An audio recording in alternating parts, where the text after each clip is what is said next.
નમસ્કાર, આપ જોઈ રહ્યા છો સ્પાર્ક ટુડે ન્યૂઝ। પાદરાના હુસેપુર ગામ ખાતે નવનિર્મિત મંદિરના 2 દિવસીય મૂર્તિ પ્રાણ પ્રતિષ્ઠા મહોત્સવ સંપન્ન થયો હતો। હુસેપુર ગામ ખાતે કષ્ટભંજન હનુમાનજી દાદા તથા શનિદેવ મહારાજના મંદિરમાં મૂર્તિ પ્રાણ પ્રતિષ્ઠા મહોત્સવ યોજાયો હતો।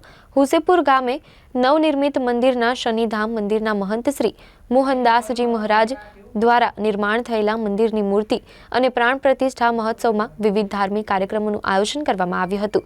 પ્રાણ પ્રતિષ્ઠા મહોત્સવના પ્રથમ દિવસે પૂજા વિધિ અને અભિષેક સહિતના ધાર્મિક કાર્યક્રમો યોજાયા હતા। રવિવારે યોજાયેલા કાર્યક્રમમાં 1008 મહામંડલેશ્વર મહંત શ્રી અખિલેશ્વર દાસજી મહારાજ તથા મંદિર નિર્માણ માટે જમીન આપનાર જમીનના દાતા હસમુખભાઈ મગનભાઈ પટેલ તથા સંતો મહંતો સહિત પાદરાના ધારાસભ્ય ચેતન્યસિંહ ઝાલા તથા પૂર્વ ધારાસભ્ય દીનુમામા સહિત હુસેપુર ગામમાં નવનિર્મિત શનિધામ મંદિરના મહંત શ્રી મોહનદાસજી મહારાજ તથા મંદિરના પૂજારી કેયુર મહારાજ ખાસ ઉપસ્થિત રહ્યા હતા અને આસપાસના ગ્રામજનો તથા ભક્તજનો ઉમટી ખાસ ઉપસ્થિત રહ્યા હતા। આ પ્રસંગે પધારેલા સંતો મહંતો અને મહાનુભાવોનું સન્માન કરવામાં આવ્યું હતું। જય યોગેશ્વર। આજે અમારા હુસેપુર ગામના પાદરમાં શ્રી શનિ મહારાજ અને શ્રી કષ્ટભંજન દેવ હનુમાનજી મહારાજની મૂર્તિ પ્રાણ પ્રતિષ્ઠાનો મહોત્સવ ઉજવાયો।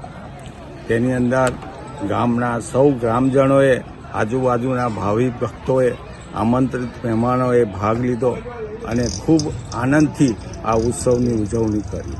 અમારા ગામની અંદર શનિ મહારાજ અને કષ્ટભંજન દેવ હનુમાનજી મહારાજની પ્રતિષ્ઠા થવાથી અમારા ગામની અંદર પણ અમારા ગામના લોકોની આબાદી વધશે એવી અમે આશા રાખીએ છીએ અને લોકો પણ આજે અમારું નવું વર્ષ શરૂ થયું હોય એમ માને છે। તેથી નવા વર્ષે અમારા જીવનની ઘરેર બદલી અને અમે નવો કોઈક રાહ શીખવાડીએ, ભગવાનને ગમતા થવાનો પ્રયત્ન કરીએ। એના માટે ભગવાન અમને સૌને બુદ્ધિ, શક્તિ અને પ્રેરણા આપે એવી પ્રાર્થના કરીએ છીએ।